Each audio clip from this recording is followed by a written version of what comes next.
All right, let's go to baseball next. As is typical with the MLB, we have a bunch of day games today, so we'll just hone in specifically on the games that are still to come later tonight. But we have some weather concerns. Twins Royals looking like a rain out. Let's hop to the Dodgers Guardians as the other game that will be likely to actually happen tonight. What do you see? Yeah, so I would like to do a real nice deep dive into baseball on this show. Just has not worked in our favor yet with the daytime schedules. And then finally today we get 2 full games and one of them's going to be rained out. But there's a few things we can look at here. And I'm going to start. I guess I'll just pull up the main game predictions.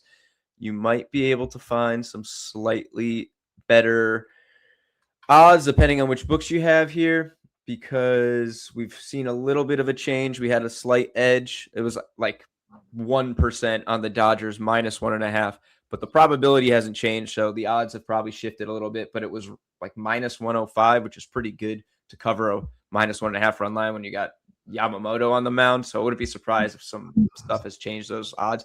I would look for that. We still obviously have a 52.6 probability for that to happen. That's pretty good if you can get anywhere close within minus 110 or so on the run line.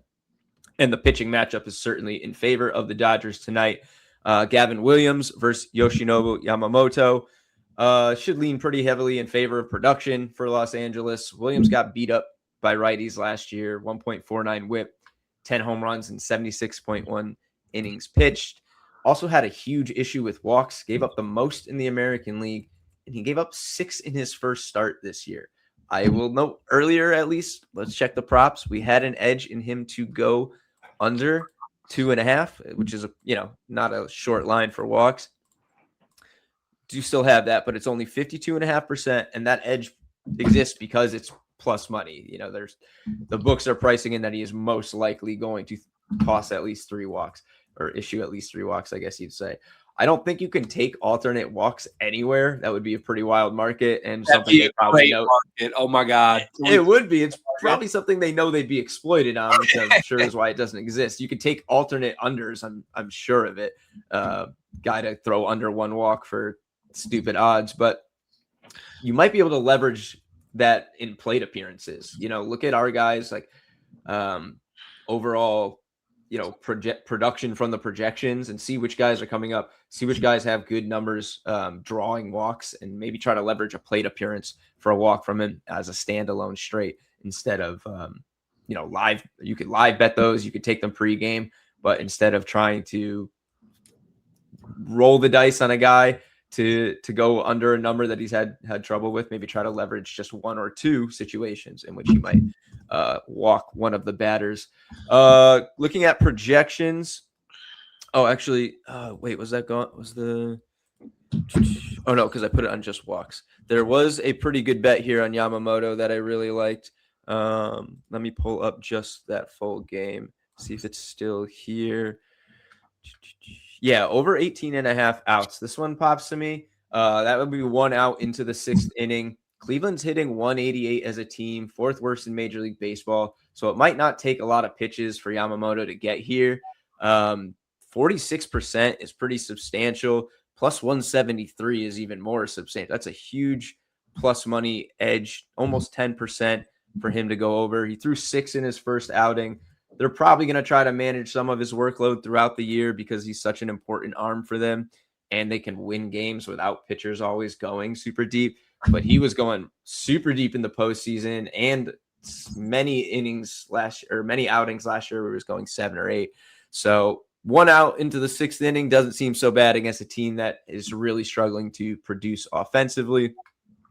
And you're getting, plus 175 is just such good odds on a straight bet that is pushing 50% probability. And then one more thing, let's look at the projections. Sort right by team here. Try to figure out somebody who might pop for the Dodgers. Obviously, Shohei is our top home run probability here, 21.9% for a home run.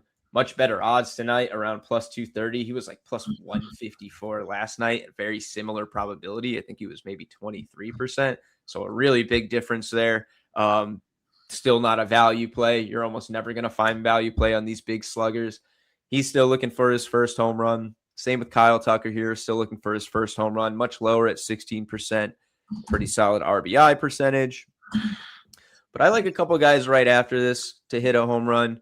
Obviously, 15.7%, 13.9% isn't the longest, but Max Muncy and Andy Pages, one home run each. Their batted ball profiles match up pretty well versus Gavin Williams as far as fly balls and pulling the ball into the air, which is good. Very light wind out in Dodger Stadium tonight, I believe, last I checked, so should be working in our favor there. Some of these games today have quite the opposite, so we're not really up against that. And Andy's not that far from his fair odds at plus 610. He was plus 560 on FanDuel at 14% here. So those are a couple guys I like in the lone night game that we'll probably see. I do really like the Yamamoto play. Obviously, the odds are important there. Its edge is pretty tied to it being plus 173. If you can't necessarily get that, it might not be a play. Maybe look for some other way to utilize that projection for him. Maybe his under on earned runs or hits or something. But it looks pretty good to me. Good value, and he's so good. And this Cleveland lineup is really struggling. So love it. All right, we need more games at night. That's my takeaway from this. Who do we get on the phone for this? Do we need to call the commissioner? Yeah. Maybe the banana ball commissioner. You might be able to do something about this. He seems like he can solve anything with a ball and a bat, can't he? Yeah. All right. Actually, now that makes me think this is a really stupid tangent off-topic hypothetical, Dave, but I was listening to a different show this week that asked this question. If you took the Savannah Bananas and had them play a 9-inning game against the worst Major League Baseball team, could they win? Depends if they're allowed to, if they incorporate their fans catching the fly or the foul ball as an out rule. If they do that, like some home field advantage, I think they got a chance against the Rockies or the White Sox. Yeah, to me, it was either is it banana ball rules or do they get a 162 game schedule? You telling me the Savannah Bananas couldn't beat the Rockies once in 162 games? Yeah, I think they could. I mean, 162 games, they might go 500 down the middle. Maybe with how the Rockies are right now, too. You never know.